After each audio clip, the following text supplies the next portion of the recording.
back then to Navarra, the Circuit de Navarra. We are in the north of Spain for round 6 of the FIM CEV Repsol, which incorporates Moto3 Junior World Championship, the Superbike European Championship, which you just bore witness to, and this, the Moto2 European Championship. We had a dramatic race one that saw Chevy Edge close the gap in the standings to championship leader. I have to sort of catch my voice then.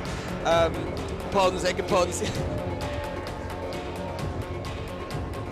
Has really been able to eat into Pons' lead, so it's been a really, really good couple of rounds for Viege, and it's now all to play for. But conditions are still really, really cold, so there's still a lot that could happen, you know. Last race we saw Stephen Oendal, who's incredibly experienced, not just in MotoGP, but bike racing in general. He crashed on the warm-up lap, so you know you have to be careful right from when you set off on that line, because just a small mistake in these tricky conditions can end your weekend. Yeah, and we know how experienced and talented Oendal is. It'd be great to see him back on the grid for this race. Apologies, I had a bit of a dry throat there. I got halfway through a sentence and just stopped, which is always the handy thing to do. Yeah, here are the highlights from race one.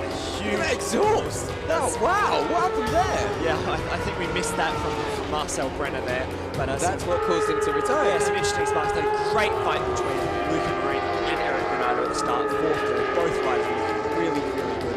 Unfortunately, they would fade a bit towards the end of the race. But there's Tesha ahead of Viege's teammate, obviously. Yeah, great battle between the two Targo Bank Mistral 610s there. Tesha on pole and leading those opening laps. But here it was where Viege got through and he pretty much never looked back. Tesha tried to respond and just couldn't get rid of the pace. Now Edgar Pons at this point had a terrible start to the race, very uncharacteristic for the championship leader who's been so dominant, and here he is passing his teammate Luca Marini into third, was that fourth? That was into third, but Luca Marini was having none of it, and Edgar Pons was not too impressed, as I think Edgar Pons felt that he should have maybe been let through a bit by his teammate. Yeah, but you know what, team orders, isn't it? And it's quite interesting because it's interesting that Pons didn't have a clear visor on there, because I think we'd have seen him getting angry as he was shaking his head. His dad there, Cito Pons, looking on the boss, team boss, obviously legendary racer himself. But it did take on for him to get past, and then it was the case of hunting down Granado for third. Then he set his sights on Tesha, but Tesha held him off, didn't he? Yeah, they were getting close. He was a big unfortunate crash for Eric Granado just as he was about to close on Pons. That's a very weird crash. The back end just flipping out there. If you look on the ground, there's rolls where some reason it's locked up. I'm not sure why. It could be a chain brake, it could be gearbox seizing, it could be anything. Yes, so hopefully his Andorra team have fixed that for this race too. But here we have Viege crossing line, a really emotional win for him after some hard times in the last week. So he'll be out to do that again, not only to get victory for his emotions, but also to close the gap once again to Pons. Totally, and you know, his teammate Tesha obviously crossing the line in second, I'm trying to remember, and then it was Edgar Pons who crossed the line in third, which just made it incredibly dramatic. And a great day for the Targo Bank guys, do you know what I mean, on those top three bikes. It will be very interesting to see what happens in race 2, because as we say, conditions changed dramatically. It's probably a little bit cooler out there. We did have some sun come out, but that's now gone in again. Yeah, it's definitely very cold. You know, I wouldn't even class it as cool, I'd just class it fully as cold. Yeah. And we saw in the opening laps especially that a lot of these Moto2 guys were having big moments. You know, Edgar Pons, one of the main reasons that he couldn't challenge for victory was the huge out of the seat moment he had on, I think it was like 2. Yeah. But he managed to luckily save it. So now it'll be a matter of, you know, fighting the conditions. Obviously they have all that extra data from race 1, and they're now applying that for race 2. No, I think this could be really, really exciting. It could be one of the races of the days now. I think there's no rain about as far as I'm aware. A couple of brollies are going up on the grid, but that's more to protect them maybe from the wind. It's a wind. Maybe they get a windbreak like we have on the beaches in England. Exactly. There is a fair bit of wind out there, but here we see Alan Tesha sitting on pole. He usually goes well at this circuit. You know, last year was battling pole for the last win. year, yeah. And he had the lap record as well, and you know he's done it again. His pole lap this year smashed the lap record. I mean, he set a 1:40.873. His lap record last year it was a 1:41.765. So that's almost a second under. That's impressive. Yeah, really good result from him. And you know he was looking strong in the race. A pretty solid second. Unfortunately, he couldn't quite challenge for the victory, but hopefully he and the team will have made 1 or 2 setup changes to be able to close the gap to Viege. Yeah, and the young French rider, we forget with Tesha because he's been in this championship. It seems that the last couple of years, you know, strong championship last year. He's only 21. He's got 2 podiums this year, the one in Catalonia and the one in race 1, ready to his name, and 2 pole positions. So potential there. You forget, as I say, 21 years of age. He's really coming through and making a name for himself. Yeah, exactly. A lot of these guys, especially all of the front runners, are very young. You know, they're all under 25 years old, most barely 18. Look at the focus of Luca Marini now. This probably, he's so fed up with being referred to as Valentino Rossi's half-brother, but you can see it in the eyes, can't you? Yeah, and really, really good results from Luca Marini. You know, that podium in Catalunya, just his third race, and otherwise been pretty solid from 3/4, a 5th, and then a 7th.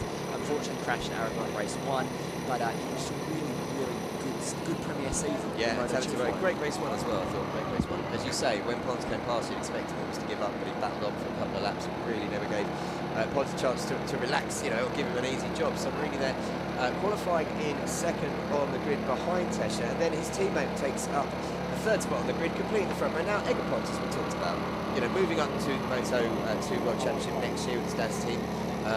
Incredibly talented rider, been dominating this championship so far. Has how many? 1, 2, 3, 4 race wins to his name.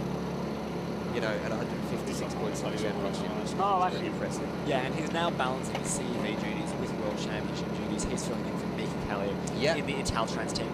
Luckily, both rides are with that Kallix bike, so he's not having to relearn a different frame.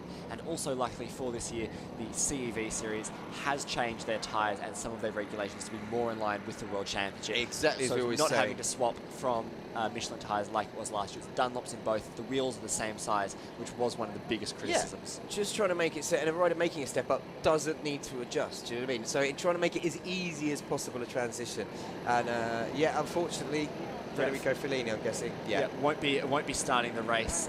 Injured his left wrist. He tried to start. Oh, look at his team boss. So that's kind of sweet. He's like, he tried it, but it just he tried to start the first race, but he couldn't really make it more than a lap. That hand. Quite like the fact that he stood on the grid position though, so we'd reference it. Oh, yeah, so I think he's definitely making the best of a bad situation there, going on the grid and playing in front of the camera. And here we have the race 1 winner, Xavi Vierge, closing in on that championship lead. Obviously, he's had a really good season, but it's that crash in Catalunya race apart from the crash in Catalunya. Yeah. And that's really what's hurt him. Even more than that 3rd in Aragon, it's that crash. He's trying to close it. And also, as you say, riding in the World Championship against Pons, those two's rivalry could become like a Noyes-Morales rivalry that goes throughout the years, because they're both going to be competing in it this season as well as the CV and next year, imagine. So yeah, both of them obviously signed for the World Championship next year. Vierge with the Tech 3 squad and Pons with the Pons Racing team. Eric Granado, we talked about him earlier, great race for him in race 1, do you know what I mean? Looked really, really good. Battling with the lead guys from the Brazilian, it's one of his best performances, obviously, of the season, until he crashed out. Yeah, first DNF of the year, otherwise he's been really solid inside the top 10. All of these top 6 or 7 riders are so close, so the positions can change. You know, you have the guys like Vierge and like Pons who are maybe a couple of tenths faster than the rest, but otherwise, you know, your Tesha, your Marini, your Odendal, your Nagashima, and your Granado are all so close. Totally, and well, we're going to come on to the man next after Granado, who crashed out on warm-up. Now, AGR team, as we know, obviously represented in the World Championship as well. Stephen Odendal's ridden a couple of times the World Championship, a number of times, and there's him and his fiancée, Denisa, next to him. Disappointing for Stephen, but actually really can understand now, having seen what happened in the race. So many riders caught out, high siding or having massive moments. He was just the first. Yeah, and good to see him lining up, because when he did crash, he was limping away. Yeah, he fell on his hip quite hard. So good that he is now lining up, and hopefully he will be able to fight through the pain barrier, because, you know, getting flicked off a motorcycle, even at low speed, is no fun. So he will be a bit sore for this race, no doubt. Definitely sore, but I tell you what, he'll be determined, because he's been getting stronger as the season goes on. He really fancies himself as a title contender in this championship, and I think a lot of people realise that he has the potential and the talent to do it, and he's been delivering on that this year. Now in 8th, here's Tetsuka Nagashima on the the TSR. It's easier to say. Yeah, exactly. TSR obviously have a huge, long history Telluri TSR, apologies. Being involved in both the World Championship and in Japan. So now that's an Asia-focused team that is looking to bring over Japanese riders. And Nagashima has done really well. He still has a lot to learn, obviously. You know, last year he was in the World Championship, but not really on a competitive bike. He had quite a bad injury. So this season is all about rebuilding his confidence. Now, this is a man who, do you know what? You picked him out straight away when he came into the championship in the last round at Albacete. You said he was incredibly potential. I almost didn't believe you. Marcos Ramirez. What's incredible is this guy's riding a stock 600 Yamaha. Now, the rest of the stock guys is only 4 or 5 in the field. Without any disrespect to them, obviously, racing against pro-stock Moto2 machines are a little bit further back. But unbelievably, he finished in the first race, in 8th, 9th. He's defying logic. He shouldn't be able to do that on a standard Yamaha R6. Yeah, he is a real big talent. We saw that in the Red Bull Rookies Cup when he was competing there last year. Unfortunately, this year hasn't really been able to secure a steady ride, so hopefully for 2016 he can sort something. And here is Xavi Cardelas, the Andorran Racing, Premier Racing team, which is say, lining up in 10th on the 3rd row of the grid. Not a great race one for him, nothing like terrible, if you know what I mean, but didn't really set the world alight, did he? And I think it's harder for these guys at the back as we talk about the approaches. I love the volley. That's a brilliant shout. The volley person deciding that they needed to get in on the action. We like that. Yeah, exactly. Get everyone involved. As you can see here, lots of fans here this weekend. Jerez and Valencia are our next 2 CEV runs, and they are free. So if you are in the area, be sure to come along. Even if you're not in the area, come along for a nice holiday and enjoy some free motorcycle racing, because this is some of the best racing in the world. Indeed, and this is Thomas Gradinger.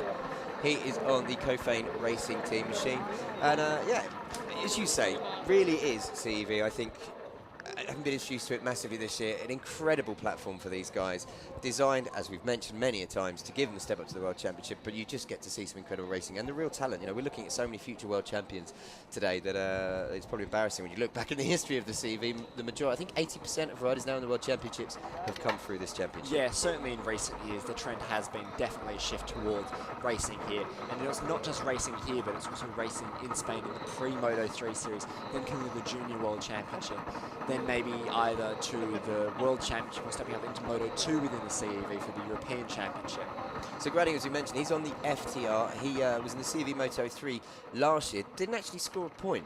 So best place finish of 24th. This year, well, a couple of DNFs to start, at the start of the year. In fact, DNF last time out, another DNF as well. So he's not had the best season, but qualified best of the season in 11th. So can he turn it around in race 2?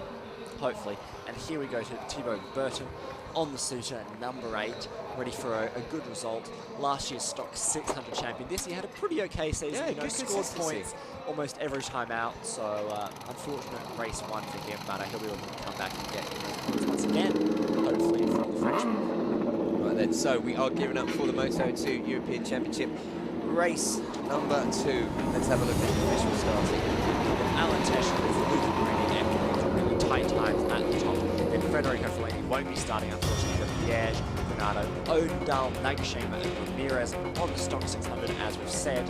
So good for Odendahl if he'll have a clean jump through to the Yeah, front. Fellini, so effectively he's almost starting from 4th, isn't he? And for Odendahl, as we say, it's great to see him show us what potential he's got, because he is a brilliant rider, and I think he could go really well round here. I know they're working hard this weekend. So row 4, Cardelas, Gradinger and Bertin.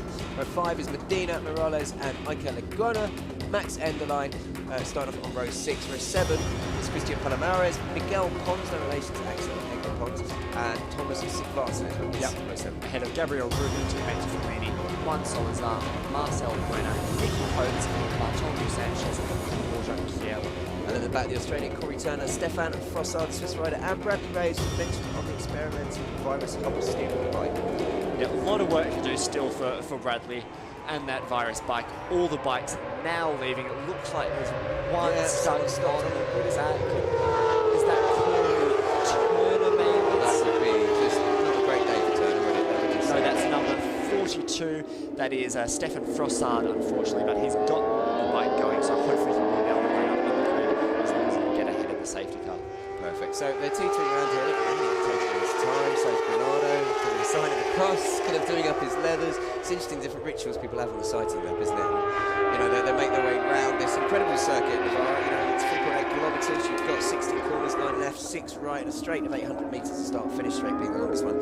But as you mentioned earlier, it really incorporates tight, twisty sections, reminiscent of Lozano, places like that, and then really big long straights and a couple of very fast corners as well. So yeah, and those tight and twisty sections that you do mention, they do produce some really nice battles. You know, turns 10, 11, and 12, and that's where we saw a lot of the incident, shall we say, between Marini and Pons, where those two were swapping places a lot. And sure, it's not the fastest track, and some people enjoy riding it, some don't, but it has produced some good battles here today.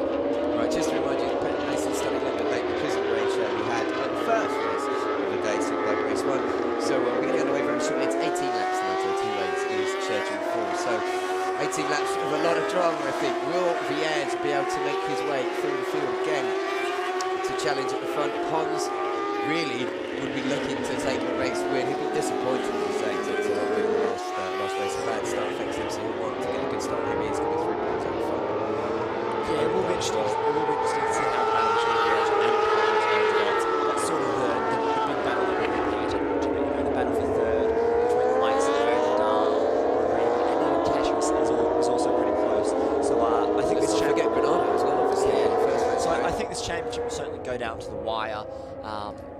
Pons had come in here with a mathematical chance of winning if Vierge had failed to finish both races, but obviously with Vierge taking the victory, it looks like Pons will have to wait. Obviously, both those riders will be doing all 3 flyaways in the Moto2 World Championship, so they'll definitely be bike fit. So let's just go through the front 2 rows. Alan Tesha, Luca Marini and Edgar Pons on row 1. Federico Fellini missing out, but Javi Vierge and Eric Granado complete row 2, and it's Odendahl, Nagashima and Ramirez on row 3. The man with the red flag has walked out the way. We'll see the red lights come up in the top left corner of your screen, then we'll stay on between 1 and 3 seconds. And when they go out, we're underway in our last race of the day, Moto2 European Championship Race 2. Tesha's on pole, Fellini second, but that man Edgar Pons, starting from 3rd on the grid, will want to stamp his authority back on the championship. What can Javi Vierge do from 5th? And look at Odendahl come through immediately from 7th on the grid. Brilliant start from Tesha. Odendahl is up into 4th, it looks like, but Pons settles into 3rd. And look, Odendahl into 3rd. Wow, he's made up so much space from the grid from 7th. That's brilliant stuff from the South African. Just like race 1, Pons got shuffled back a bit there into turn 1, so he's a bit timid in there. But yeah, as you say, Vierge on Odendahl there, that was a bit too aggressive. Yeah,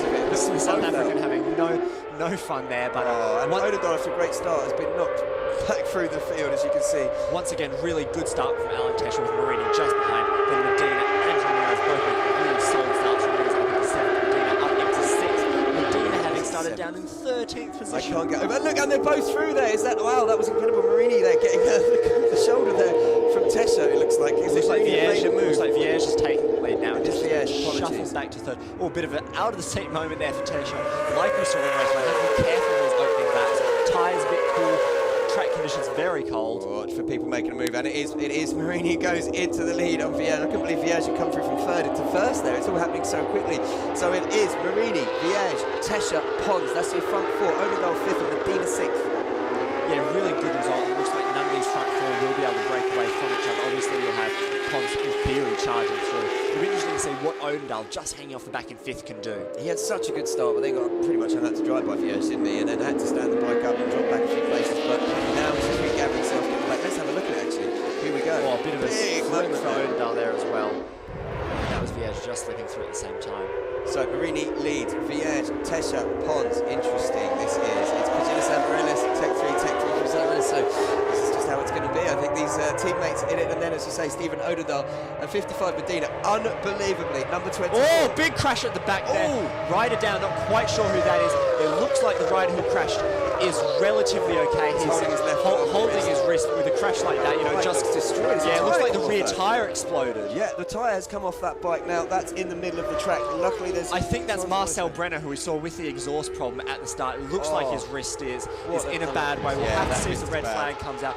Here we can see just watch at the back, huge high side there. The tyre was fine there. It looks like it's been flicked off the rim. Yeah, that's really unfortunate for him. Luckily, everyone was able to avoid him. Really good that with a crash like that. Really good that he's just up and walking away. So the impact in his visor and his helmet's come off just shows you how, although you might think, oh, he's just that is a very, very hard impact. We hope he's okay. And it looks flags out on the straight. It looks like they've gotten the bike off the track, so hopefully this race will be able to go ahead. Good that he's up and moving, and when there is a crash, especially coming onto the straight with so many bikes in those opening laps, it is really good that it looks like his wrist is quite bad, but nothing life-threatening.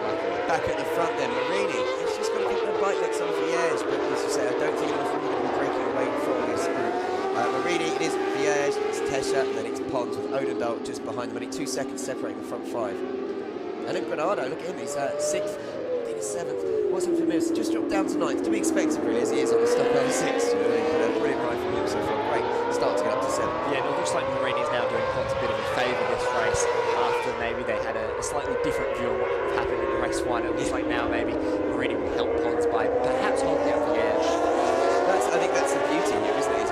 Pons will get into his rhythm. Again, he's struggling though. He's a bit of debris there. That's why he ran over some debris. Now there is some still on the track. This is where you can quite easily get a puncture. So hopefully, everyone's okay. We'll be able to sweep that off once everyone's through. Yeah, he looked strange because he looked down at his wheels. Definitely saw some movement. It looked like he was just running over pieces of visor. Yeah, and that's the thing, you know, if someone like Pons does get a puncture and is out of the race, then Viej can get a second or a win. That's a huge swing in momentum in the championship, so we're going to have to be really careful for things like that. Massively, and as we say, we saw a pretty big swing as it was in the first race for Pons finishing third and Viej first, so 9 points made up by Viej in the championship standings, but Pons does still lead. He has been the dominant rider so far, but he's just struggled to stamp his authority on this round. Yeah, this is a really good ride for Marini, you know, he's managed to keep that gap. It's not a big gap, about 0.2 ahead of Viej, but that's just enough to where Viej can't have a sniff up his inside every corner. The fastest lap that last time around was Eric Ronaldo in 6:43.2, so definitely doing up quicker times than they were this morning in the slightly damper conditions. Yeah, but that's also what we saw from Ronaldo in that first race, was that he was fast at the start, then he faded a bit mid-race and started to come strong at the end before he had that unfortunate crash. So let's have a look at the rest of the top 10. As we mentioned, it's Marini, Viej, Tesha, Pons, Odendal, Granado in top 6. Then it's Nagashima. Oh, Granado's just overtaken Odendal, believe it or not. Nagashima 7th, Medina 8th, Nakuno 9th, and Ramirez just dropped down into 10th. But here it is, Marini now. Viej looks like he's starting to have a think about maybe making his way past Marini, because I think he's realised what you said. He's getting held up behind him all the time. Pons is just going to start going quicker. Yeah, and you know, both Viej and both Pons have to pass their opposite teammates, basically. Yeah. Because if Viej can get ahead of him, he might be able to break away. Obviously, we haven't seen him take a lap on his own. But, you know, if Tesha can do like he did in race 1 and hold up Pons, then that's incredibly bad for Pons. It's a lot of, as you say, although, you know, there's no short radio, there's no communication between the riders without a track or their teams. Obviously, yeah, they can play a huge part in just, you know, holding the championship in these races. If Tesha, you know, can hold up Pons and let Viej get away at the front, that can make a huge difference. But it's a lot different. Yeah, and a lot of the time it's not intention. You know, Tesha isn't thinking, oh, I need to hold up Pons. Of course he's probably going at his best pace, isn't it? At the end of the day, Tesha. And his Viej Viej for the lead, making a move up the inside. By Marini. It looks like he got past, will be able to make it stick. It looks like he has. Marini tries that title line around turn 6 that we've seen so many times, but it just doesn't make it stick. Marini sticking to that title line. Can he do anything? No. It looks like Viej has definitely made it stick through that section. So Viej, can he pull the pin? Now this is going to be the first real time, as you say, in this race that he's had a chance to lead. So it's going to get early, but Marini immediately fighting back. Look at that, up the inside. Not quite managing to get it stuck. But he's not going to let him get away at the front, is he? And while all this has happened, Eric Granado is now within touching distance of Pons at the back. So that's now another rider that Pons has to worry about. Granado again on that last did another fastest lap. So he's really putting in the times. He's actually on the third lap. I think he could be fighting for the podium. Granado showing great strength and speed here. But the big question is, can Pons get past Tesha? Or as you said, is Tesha going to play a very vital role here? Maybe not intentionally, but acting as the sandwich between the Viej and Pons championship battle. Exactly. Well, that battle in front is happening. Here we can see just in the back of our picture, likes of Odendal, Nagashima, and Viej all battling for that 6th place. It'd be good to see, like Odendal, as we say, having a big scary moment after the crash in race 1. Good to see him battling with the guys, and here we go. So Viej leads across the line as they complete lap 4. He leads from Marini. It's just under 3/10. Tesha another 3 or 4 tenths back. Pons, he's a second behind Viej. He's starting to get worried. And as you say, Granado getting involved. Yeah, and Viej hasn't really been able to shake Marini. Marini's there or thereabouts. It looks like maybe this lap Viej will try and break him a bit, but certainly Tesha's dropped back, and subsequently Pons and Granado have been forced to sit behind him. It's interesting. Viej on that last lap set the fastest time, 1:42.2. We wondered what he would do when he got in the lead. Well, that's apart from Granado, is 1:42.5. That's over half a second quicker than anyone else on the track. So Viej really starting to put that hammer down. He knows that if he wants to win this championship, he needs to make this race win a certainty, and needs as many people between him and Mr. Pons. Yeah, exactly. And you know, and here comes Pons up the inside of Tesha. Oh, is he going to get stopped? Yeah, that's like a Pons style. And keeps it tight enough so that Tesha can't fight back. That's brilliant stuff from Granado. I think he started to realise Granado was getting on his rear tyre, because look at Granado immediately closing up on Tesha. I think Granado's got some incredible pace here, but Pons, as we know, now he's got his teammate to zero in on, and I think this is going to be a battle between Viej and Pons, if I'm honest. Yeah, you know, Pons is just under a second behind Viej at this moment, but he'll have to get past Marini, whether the team will have had a chat to Marini in between races and said, I think like your line looks a bit yellow, maybe a bit easier on the brakes. If you think you're looking in the mirror, maybe try not to ram it, you know what I mean? I mean, it was good clean racing from the Yeah, guys, it wasn't it? was. In fact, and you know, you can understand Vieg's frustration. He's thinking of the championship, but sorry, Marini, he's obviously got his career to think of and exactly. his championship as well. But yeah, you're right. It's just, we could play him, obviously, because it was quite amusing just to see Vieg shaking his head like as if he's saying, "What are you doing?" Yeah, Pons massively sideways through that turn 1 again. Pons also taking a much tighter line into through turn 2 and then into turn 3 as he tries to close in on. And what did we say? Pons on that last lap was 1:42.1, pulling the pin. He's got into his rhythm. He's like a Morales, isn't he? Just take your time over the first few laps. Don't do anything stupid. And then once you've found your zone, once you've found your limits. Yeah, he's now right on Marini, and it'll be a matter of time before he gets past Marini. There's the Pons garage with the crew chief and Edgar's mum. There we go. So, this is exciting. We thought it would be at the front. Vieg not able to break away, really. Marini now closing on him, isn't it? I mean, that's definitely visual. As you look, Vieg taking defensive line here. Marini's seen his teammate come up behind him. He's decided to go up the inside and not. He said, "I'm not having Pons putting a move on me." That's all playing into Pons' hand.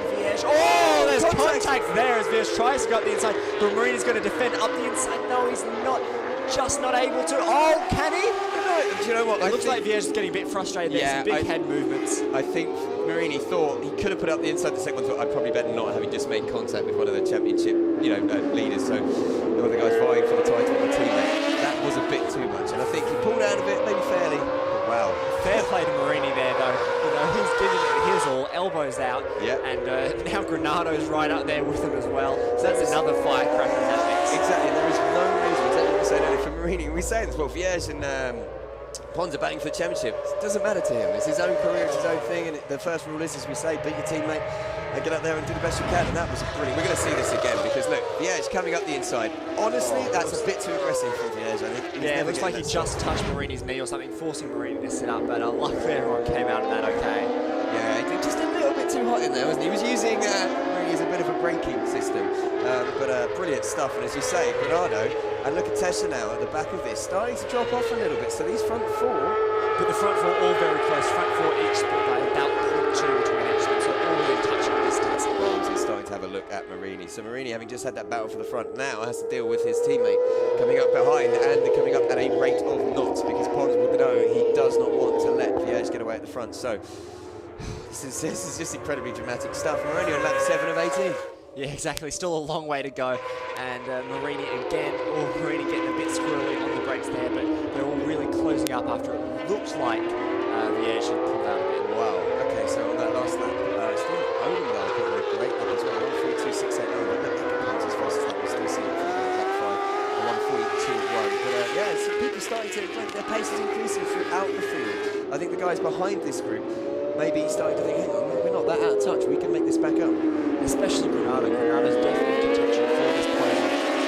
Probably third as well. But Alan Tesha, I think he must be saving his tyres a bit, so don't rule him out of podium contention as well. As Vieg starts to try and extend his lead now up to about half a second. And Odendahl is fifth. He's 1.5 seconds behind Tesha at the moment. We'll keep updating that gap, see if it changes. But here we go. So coming across the stripe to complete lap 7 of 18. It's Vieg that leads by almost 7/10 now, and there's hardly anything between Marini and Edgar Pons. You see some of his teammates. Well, as we cut back to the pits of that Pokegas Amarias team, Marini still holding up Pons as Vieg now extends his gap to 7 of a second. So Yeah, Pons needs to get past his teammate here now, because it seemed Marini, after having that big opportunity and then almost pulling out of that overtaking manoeuvre, just maybe dead his confidence a little bit. Yeah, and Pons is now a second behind Vieg, Marini 0.9 behind Vieg, so... And Granado's close to within 2/10 even of Pons, so yeah, Pons needs to get past or he's going to start getting swallowed up. And that would be his nightmare. If Granado and Tesh can get back in touch with Pons, who are clearly, Pons has a better pace but can't get past his teammate, that could be disastrous for this championship. Yeah, exactly. It would be a big blow, and Vieg continues to push ahead. It looks like Marini is quite strong there. Pons, I tell you what, he comes in such a different angle, carrying so much speed at that corner, and then tries to square it off by getting the back out. It's a beautiful riding style. It really is all action. Watch him compared to Marini, who's no slouch himself, do you know what I mean? But just look at the way where they tip the bike in, where they get on the gas. Look at the wider line he takes coming in there, almost running onto the grass. It's interesting to see. It's just the two different styles, but I don't think I've seen riders on the edge as Pons, say, apart from Sam knows. It's pretty impressive. Yeah, it is really good. This is another great ride for Vieg. Some of the fastest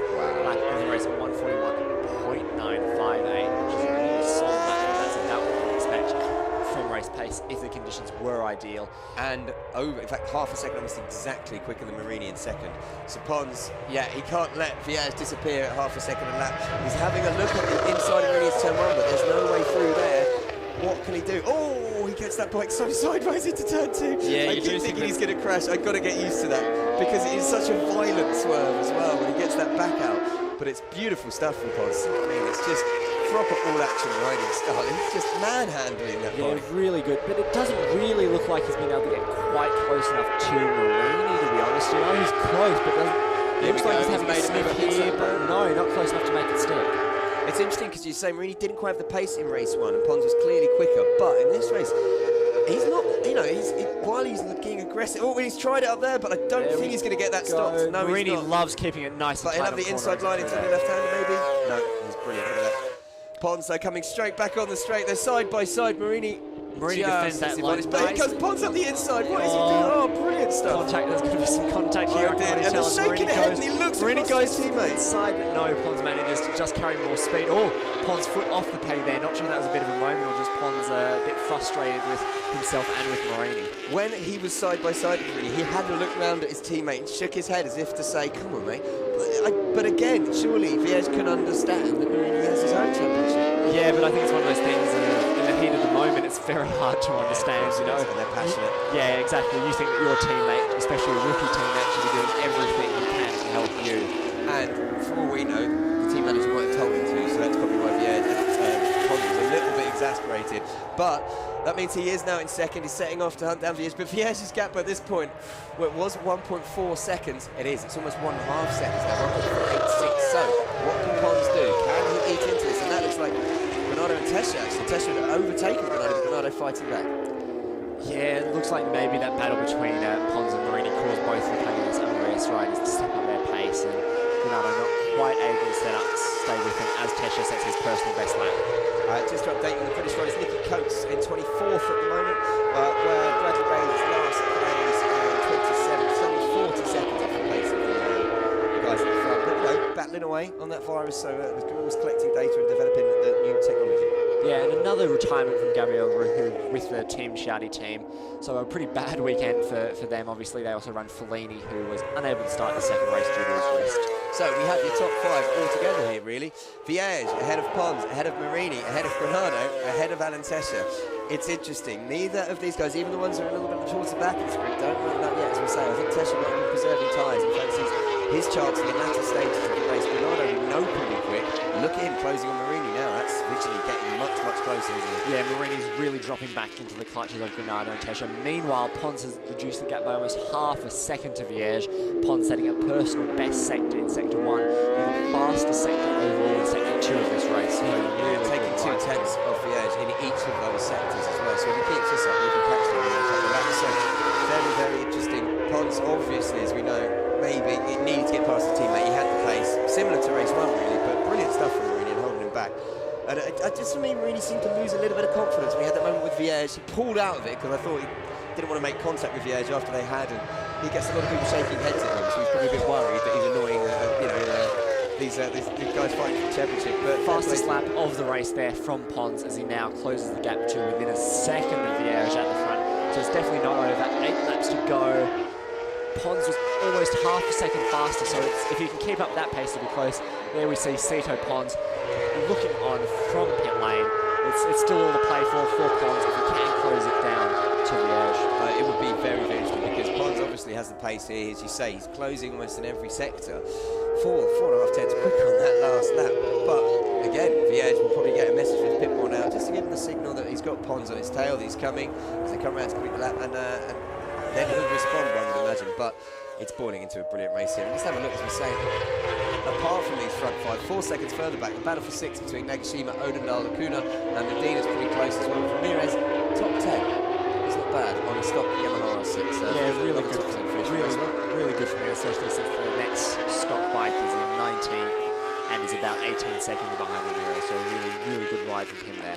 Yeah, just showing exactly, as we said, what potential that guy has. So, Pons, it looks like they've broken these three. Now Marini may be holding up Bernardo a little bit. I don't know, but Bernardo's not had the opportunity to come past. And Marini's been a very hard person to pass. He's been looking at 9 to remain sitting in track and put the really strong get past him because I think he's smooth and quick in all areas. So he's not got a weak spot, is it? Yeah, and he also seems to take much tighter lines through a lot of the tight and twisty sections, so he can really defend because at this track, because it is so tight and twisty, having that inside line is really important because you can push people offline and then as you say, make them stand up.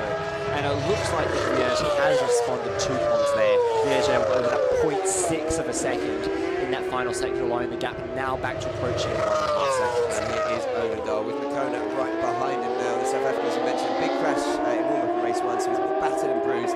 Had a great start, then kind of found himself falling back through the field after some contact with Vierge, but he's now battling to hold off number 7, Makona, and Medina's not far behind as well, half a second off the back of Makona. No, definitely not. A really good ride for Makuna. This is one of his first rides with that Swiss team this year. So really, really strong ride for him to be battling with the likes of Odendal, and I think Makuna could be a name that we should keep our eye on for the rest of the year and for next season. And as you say, yeah, brilliant. And what a way to announce him. He's coming, he's battling with guys like Stephen Odendal, Medina, Ramirez as well. I'm so impressed from a 17-year-old because he's 5 seconds ahead of Petit and Bertin on Moto2 bikes. That's incredible, if you ask me. But anyway, this Nagashima's opened up a bit of a gap out of this battle, hasn't he? Battle for 6th. He seems to have opened up over a second now over Odendal. He's definitely focusing on the Swiss junior team right now. Yeah, a really close battle between these three, much like we're seeing the fourth battle between Renata and Tesha.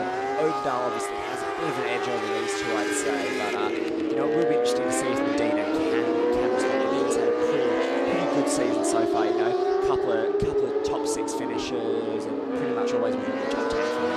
Yeah, it's been a good season building, really, isn't it? Odendal, I think as the race goes on, carrying a couple of knocks because it wasn't a very violent race, even though it wasn't going at full speed, it was the warm-up lap. Obviously, that's going to take its toll, and as you can see there now, Granado, just that pace of Marini down the straight is just stopping Granado, making the move into turn 1. But look at Tesha, he's having a look, he's starting to come strong again. Sniff, eh? Tesha, I think, as you said, fancying his chances later on in the race, saving his tyres. Even though he's young, he does seem to have a wise head on young shoulders, and he seems to make some very interesting race decisions. And obviously, with the likes of Tesha, he raced in this class last year as for Granado and for Marini. It's their first time in this class, in this championship. They don't know because it's new asphalt. The circuit will open in 2010, whether it's going to be extra abrasive. Maybe the colder temperatures mean it won't. But there we go, Granado on Marini. He's actually made the move. Nice little pass there. Can Marini respond? No, it looks like Granado will be able to. Yes, he'll just be able to defend that inside line barely. Exactly what you said. Parked it on the apex. There's nothing you can do. If you know what I mean, you have to stand up the bike, and good clean move there from Granado. So he moves up into 4th at Tesha's expense, but still at the front. It's the edge, 1.6 seconds. Yeah, and as you saw there, Granado giving a bit of a tap to Marini, saying stick behind me, but clearly ignoring that. Yeah, Marini maybe not too good at taking instructions. And is Granado going to try and Vierge go up the inside? No, Marini manages to stay ahead. Be interesting to see if Marini maybe gives his bike a bit of a tap to get the mind games going with Eric Granado there. I honestly think Granado's going to come up the inside of the next victory as soon as he gets the opportunity. Because do you know what, to Marini though, fair play. We're seeing incredible ride from the guy. Clearly hasn't got the pace in these guys. They've got a little bit more pace than him, but he's battling with every ounce of him. Even when they've gone past, he's fighting back, and that's what you've got to do. You know, as you see here, he just taps on the back of the bike saying, "Follow me. We'll set off after Inca Pons." And Marini fighting back the very next corner after being told to just stick behind me. So I think I would though if someone told me to follow. It is a little bit. I don't know it means it in the right way, but you know, it's tell me what to do. But here we go. So it looks like Tesha's going to be lining up a little bit here. He's gone past Granado. Really good use of the slipstream there from the Frenchman. And now he's going to try and hunt down Marini. I reckon that this will be a pretty big battle between Tesha and Marini. Both of them hard fighters, and and it looks like maybe Tesha saved his tyres a bit as well. And at the front on that last lap, just their Pons took 3/10 out of the edge. So real seesawing battle at the front for first. But this is your battle for second. Tesha, having a look at the inside of Marini, and has that given Granado a chance to almost come around the outside? One of the back markers getting out of the way there. Good work for Brad Ray, I think. Yes, that is Brad Ray on the Virus. As we said, very experimental bike. It's good to see Brad though, so hey Brad. But yeah, and we're seeing the guys here, as you say, this is such an incredible battle. Marini, Granado, Tesha. Tesha, well, he just seemed to be happy to sit 5th, didn't he? Watch this go to front. Meanwhile, while all this action has been happening, the top two really close up. Tesha having a sniff up the inside, unable to do it. Really try this line that we've seen so many times before and keep it on a bit of a wobble there from Tesha there. Mid-corner, that's going to cost him a bit of momentum, but as you say, with these short, slow corners, it won't be too bad. Meanwhile, gap at the front, half a second between Vierge and Pons. Pons really eating in to Vierge's lead now. Looks like Looks like Pons' lap is a bit more steady. Looks like Vierge is never able to produce one or two more explosive laps, but for the most part, Pons is just hammering out these low 142s. Yeah, he really is being consistent, isn't he? And I think, as you say, it looks like he might have the measure of Vierge. But this battle for third is incredibly intriguing. Again, different lines from the riders. Bernardo just maybe collecting himself and thinking, okay, Tesha's through, I need to make a move, I need to get past Tesha to start with. But Tesha, I tell you what, I wouldn't be surprised if he lines up the move similar to what he did on Bernardo into turn one. Not quite this time. It looks like he's just sitting behind and maybe wait for something into that turn 5-6 combination that we've seen so much. Exactly, just parking on the apex as we have seen so many guys do there, as you said. And last time around, Edgar Pons 1:41.7, 8/10 quicker than Vierge. And the fastest lap of the race with just 4 laps to go. Wow, I think we could say that those guys, 3/10 separating them now. We'll be getting back to that battle of the front shortly, but this is an awesome battle for third, as we say. But here is the battle of the front. In fact, you get them both on the screen at the same time, though. It's a beautiful illustration of how close it is. And Pons is now right on the back tail of Vierge. This is where the Vierge, maybe he made a mistake on that last lap, or where the Vierge's tyres are just starting to go off. It's started to build up, and this is the two men at the top of the championship. Pons leading from Vierge, doing battle. Yeah, Pons closing out with every corner now, just waiting for a moment to get through. Vierge slightly wider there, trying to carry a bit more corner speed to just get that edge on Pons, but it's the yellow bike sticking right with him. Yeah, he's just getting that bike turned a little bit quicker, Pons, isn't he? A little bit tighter, as you say, almost like Marini was earlier. So maybe we are seeing Vierge's tyres just starting to go off a little bit. Not sure, we weren't really sure what the tyre would be like around here with these conditions. It's new asphalt, so normally it wears quite a lot, but obviously with it being cooler, not as bad as when it's hot. But these guys at the front, I mean, they've got a 4.5 second lead now over Luca Marini in third. He's holding on to that battle for third, ahead of Tesha and Granado in fifth. Nagashima still leading the chasing group in sixth. Bit of a twitch there from Vierge as they come onto the front straight. We've just been informed Pons might have the drive. Yep, and unfortunately, rider 98, Christian Palamos, has crashed. And here comes Pons luckily okay. into the Pons lead. going through. However, that was at turn 1 where they were waving yellow flags, so that is something that he will have to be careful about. He might have to give back that position. You're right, Vierge. That's what these guys are discussing right now, because there were yellow flags out of turn 1 because of that crash due to Palomares. So we will see what happens. Maybe Racing will order him to give the position back. We're not sure. But what a final few laps this is going to be. We've got 3 laps to go, 2 and a bit. This is boiling up to be an awesome battle between the 2 men at the top of the championship. Yeah, and it looks like Pons is now really putting that hammer down. He put 0.3 of a second just in that first sector on Vierge. Wow. So it looks like Pons probably has the pace towards the end, but you know, who knows what could happen if race direction saw him passing under yellow flags. He is really hammering it on that bike, so aggressive, actually properly using his foot to stop there. He's not just dangling it, you can see the smoke coming off it. He's actually using it to get that tiny little bit of friction like we did with your kids in your BMX and the brakes fail. That's brilliant stuff from Pons. He is really, I mean, even if they ordered to give back the position, which doesn't look like they will do, because maybe the flags have stopped being waved at turn 1. It was just up on our phone screens, we're not sure, couldn't physically see one. But yeah, wow, that's it's drama anyway. with only 2 laps to go, when they complete this lap, they go around to complete lap 16, and Pons, as you say, he's only half a second. Yeah, and he's run about 3 laps in the 141s in a row, whereas Vierge is just able to run the 142s. So it looks like Pons is it looks like it's Pons' race to lose right now, unless Vierge can pull a bit of magic out of the hat. Yeah, this is going to be exciting. Unless, of course, I was just looking out the window, I thought I saw spots of rain, but I don't think we're going to get that for the last 2 laps. No, 2/3 race is gone, so the race would be declared now if it were to start raining. So full points awarded. 2 laps to go, they're on to the penultimate lap of 17. It is Pons in from Vierge, a gap up to 7/10 in this battle for third between Marini, Tesha and Granado. Marini currently on the advantage, going to spread out a bit there, isn't it?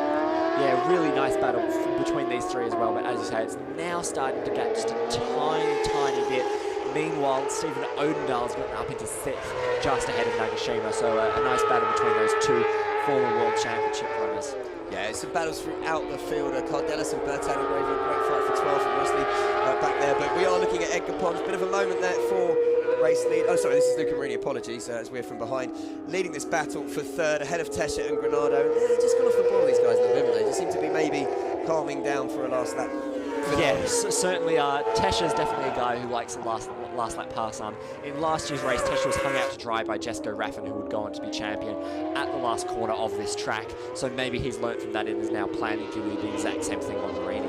interestingly enough, at the front, it does appear, I was just about to say, through one sector, it looked like Vierge is closing the gap down to half a second, but then Pons has just opened up another 0.2 in the next sector. So Granado there sizing up Tesha as they're coming around to complete lap 17. And Granado, well, he'd like to get that extra position and move up into fourth and maybe even challenge for the podium if he can get past Tesha. Yeah, certainly. I still think that the third step of the podium is all to play for. You know, just a small mistake from any of these riders and the other two will come charging in. Exactly, all it takes is one to run away and it'll open the door for the other two. But really great race from him again, as you say, rookie season, really showing that not only is he quick, he can battle with the best of them, but a maturity beyond his years. So here are your leaders as they start the final lap into Pons leading from Vierge, and then it's Marini, Tesha and Granado, with Odendahl coming across the line in sixth and Nagashima in seventh. Vierge, that last lap, set the fastest lap of the race at 1:41.689. So maybe he has found that magic that we were talking about, because that gap is now 0.6 of a second. That's a pretty big gap for one lap, but anything's still possible.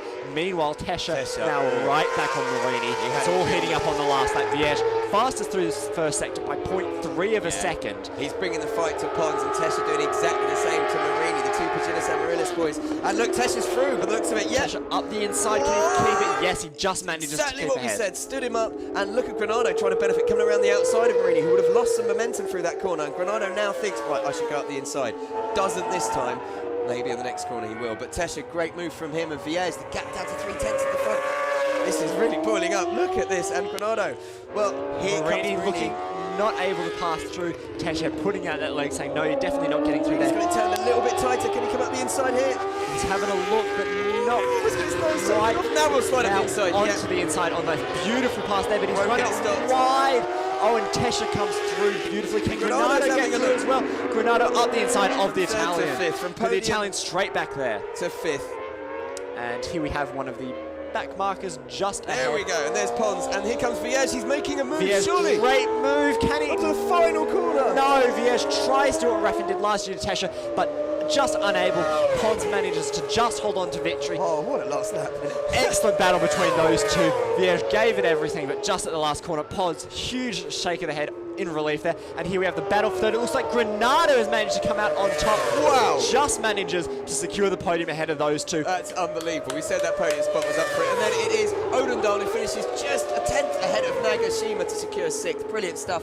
Nakona in eighth, Medina in ninth, and we could be seeing Petit complete the top 10 just ahead of Ramirez. But brilliant stuff, Edgar Pons. That is his fifth racing of the season.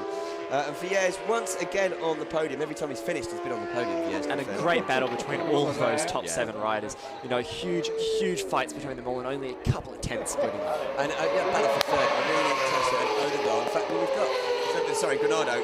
Granado was at the back of that group for the whole race, bided his time perfectly, and then managed to do it. So Edgar Pons, brilliant stuff from the championship leader. We mentioned how he'd struggled to stamp his authority on this round. Well, what a way to do it. But Vierge, wow. Well, you kind of think if he had that pace on the last lap, why wasn't he doing that with a couple of laps to go? Why did he let Pons open up a 1.5 second lead? But you never know. Maybe there was a problem with his tyre. Maybe he was saving his tyre for a last lap finale like that. But brilliant stuff. And Marini, great day for him. Fourth place to finish up his good result in race 1. Eric Granado crashed out of race 1. Delivers with a podium. That's brilliant stuff for the Brazilian. I'm just going to check see if that's his first podium of the year. He got one in Portimao in the second race. So second podium of the year for the Brazilian rider. Real potential as well. And it just from race 1 to race 2 seemed to really come on with his pace there, it's got to be said. So the riders making their way around to Parc Ferme. Harry's just gone down. He's going to be having a chat with Edgar very, very shortly. Kind of a quiet pit lane, actually. Quite a lot of the, obviously, the major teams have been packing up from Superbikes and Moto3. But still a few fans cheering in the crowds. There is Edgar Pons going down pit lane.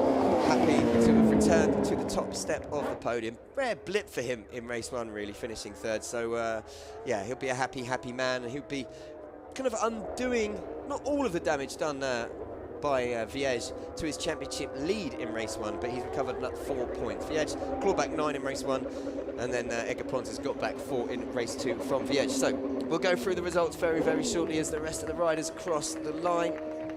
Just going to see if Bradley Ray's come across to finish. I believe he has already classified as finished. He was a lap down on Navarra in 25th. Great work from him to actually get the race finished. But there we go, the riders in Parc Ferme, Pons, Viège. Viège kind of gutted, and you can understand why, but a race win in the second shouldn't be too disappointed. Edgar Pons subdued there, not really celebrating, not making a big deal of it. Maybe he knows it was such a close battle. And these guys said no, that there's a long way to go in the season and the championship, so no need to celebrate too much yet. But we should be getting Eric Granado. Here we go, second podium of the season for the Brazilian. I think we might see some more exuberant celebrations from him. But there we go, Edgar Pons, happy with that result. The gas man, as he is known, delivering today and pulling off race win to follow up his third place from race one. I mean, suppose you had mixed conditions in race one. It wasn't exactly plain sailing, although it wasn't wet. A lot of riders were worried that grip levels weren't quite what they should be. It was cold and there was a bit of moisture on the circuit. But there we go, as you can see, Granado in the background, little bit more exuberant. And Ramirez once again will get to stand on the podium. This time he crossed the line 11th, couldn't quite match his top 10 finish in race one. But brilliant stuff. So let's have a look then at your final results from the FIM CEV Repsol Moto2 European Championship. Race 8 of 11. We've only got 3 left after this. Edgar Pons taking the victory by half a second from Viège.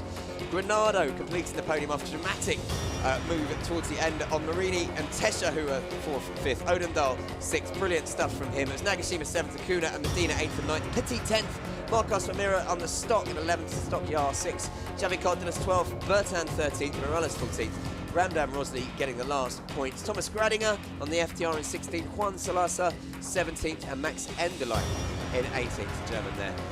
Almost 50 seconds off the pace of Edgar Pons at the front, and what a pace Pons set. But Viège, as we mentioned, setting his fastest lap on the last lap of the race, 1:41.470. But it wasn't enough, so let's go over to race winner Pons with Harry in Parc Ferme. A great race there, able to close up, but then Viège was right back in those last laps. Yeah, it was a hard race. The start wasn't very good, but well, I get reaching to Biertz. When I was very close, I had a close crash. No, I tried to pass him in the straight, so I pushed more the throttle in the last corner, but it just slipped from the back and it was very close. No, but then I was able to catch him again, pass him, and when I passed him, I just pushed as hard as I can. Last lap, I was tired, but I was like pushing like I don't want him to beat me. So quite happy.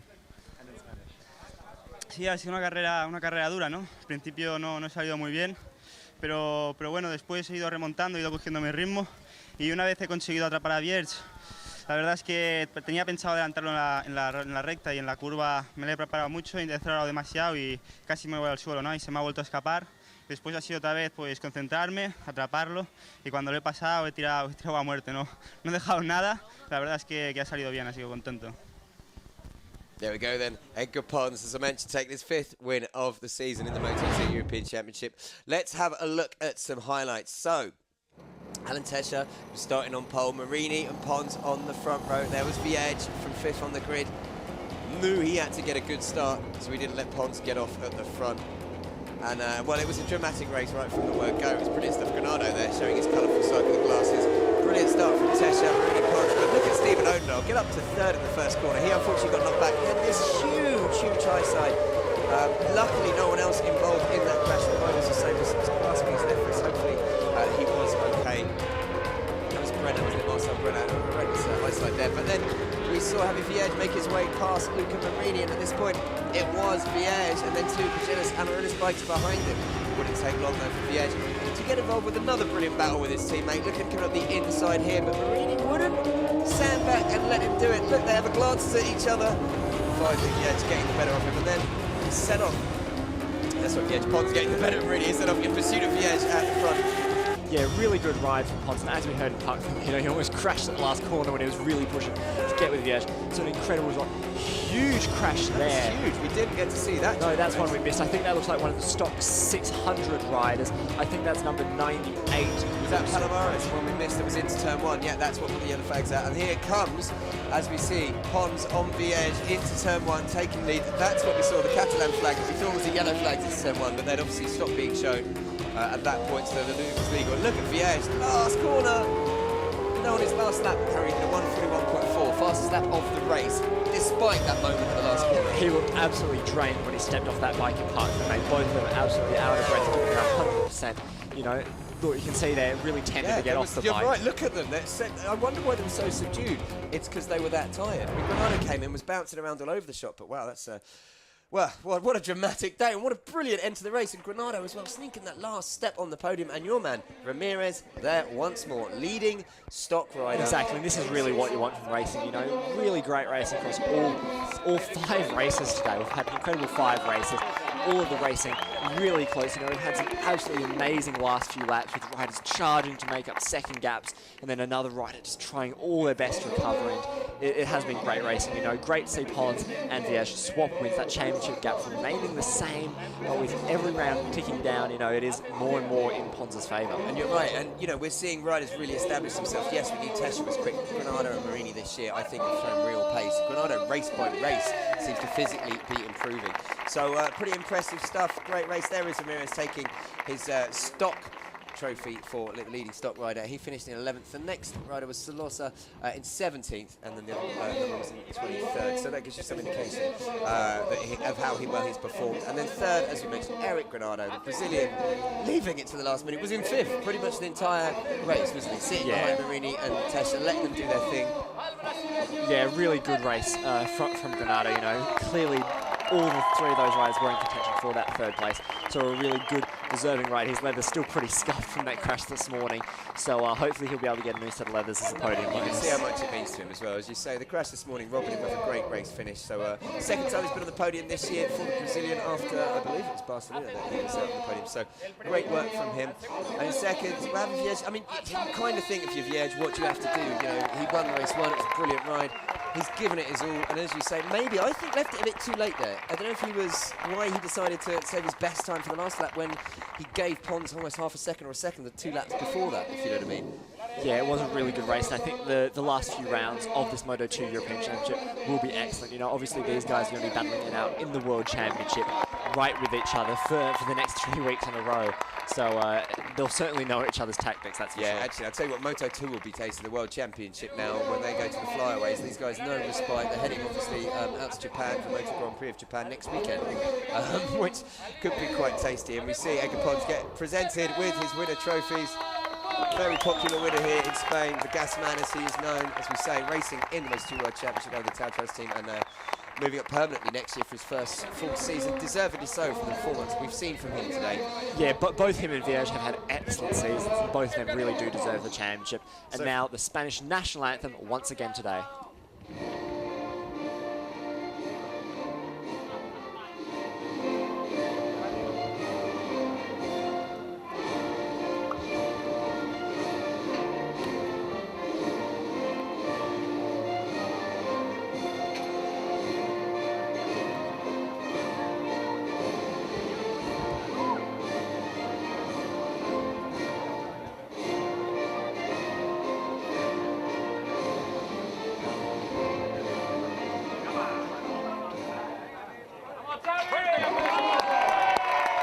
So once more, we hear the Spanish national anthem. This has been an amazing day's racing here at the Circuito de Navarra in northern Spain, round 6 of the FIM CEV Repsol.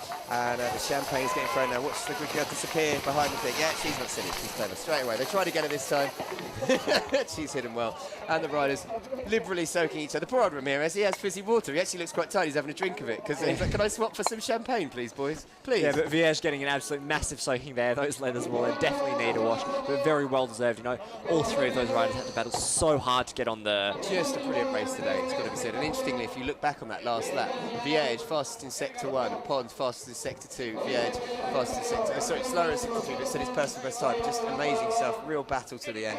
And, well, as you say, brilliant scenes here at Navarra for the FIM CEV Repsol. Believe it or not, we've got 2 more rounds left. The rep, 1st November, is up next. And we'll go on to Valencia, but let's look at the championship standings first. Edgar Pons leads by 30 points. He came into this round with a 34-point lead, so aggregate -4. Having Vierge in second, the championship will be played by Alan Tesha.